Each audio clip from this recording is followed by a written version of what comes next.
So, hello guys. Today is next guard time ni Happy. Ito yung pangkuto guys, pang tick and flea.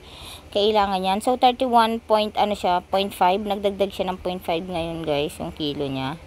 So, ayan. Yan yung ayaw ko sa kanya. Kamot siya ng kamot. Ayan. Sabi nga ni Doc, baka nagiging mannerism niya lang daw. Pero ayaw ko nga ng ganun eh. So, ayan, sisimulan na siya ni Doc na kunyari treats lang, pero ayaw talaga maarte talaga tong baboy na ito. Ayaw niya ng ganyan kalaki, guys. Ayan, o, diba?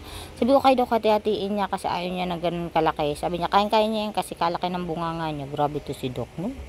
And then, syempre, hindi yan kaya ni Doc na makitang nahihirapan si Happy, kaya hinati-hati niya. Pero tinapon ng baboy, tinapon niya yung subo ni Doc. Ayan, syempre, gagamitan na yan ni Doc ng kanyang magic hands. Ayan, isusubo niya na lang yan kay Happy. Kasi ayaw talaga niya ni Happy ng ganyan. Ewan ko, baka iba kasi ang lasa niya ni Next Guard. Tingnan niyo, nakita niyo, tinatapon ni Happy. So, today, next guard time ni Happy kasi expired na yung, kumbaga, yung unang pag, ano sa kanya ng next guard. I don't know, it's every year ata ito ginagawa ni Doc. Basta meron naman siyang record kasi nito, para siyang bata guys. Meron siyang record. Tapos, ayan yung ano niya. At sinecheck namin kung for next guard na ba, for tick and flea, or for deworm, ganyan. And deworm is every 3 months. So, ayan. Kasama ko lang siya guys, ayan. O, diba? Tawid kami ng kalsada. Nasa pedestrian naman kami. Tapos, ayan, pinipigilan ko siyang tumawid agad kasi syempre sa kabila ang dami pang sasakyan. Boss, tawid ng tawid. But anyways, basta alerto ka lang. Lalo na, tulad ko, ako yung kasama niya, alerto ka lang. Para kayang-kaya mong pigilan yung mga sasakyan. Syempre, syempre papahintuin mo. Alangan naman, hayaan mo yung masagasaan. Syempre, kahit na ang itsura ko sa kalsada guys, mukha na akong, anong tawag nito, yung taga, ano guys, yung, anong tawag doon?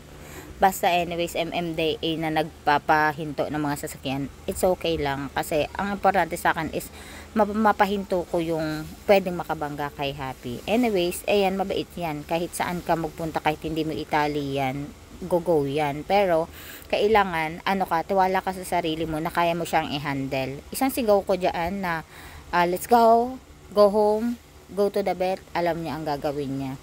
Alam niya pag sinabi mo yan na go to the vet, alam niya yan guys. Hindi yan hindi yan yung aso na hindi niya alam ang gagawin niya. Ito tingnan niyo, ako ang sumusunod sa kanya, 'di ba? Kasi alam niya yung vet. So, ayan na guys, nandito na kami sa vet. Siyempre nakiihi muna siya bago siya pumasok sa vet. Ito na ang vet, 'di ba? Ayan, kumatok na kami. Ayan.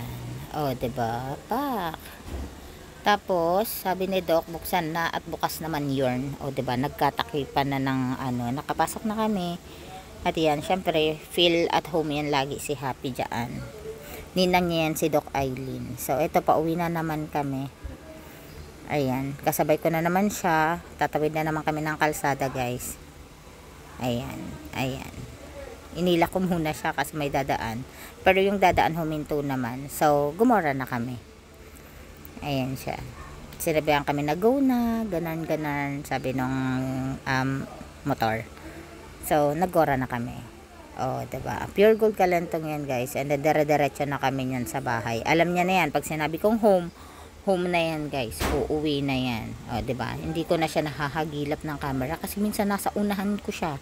Talagang ako na ang susunod sa kanya. Tingnan nyo, nagmamadaling umuwi. Pagod na pagod ata. Kasi today, diba guys, galing kaming circuit. And then, after ilang minuto, alam ko na bukas na sa vet. Kaya pumunta na kami sa vet. So, that's it guys. Bye!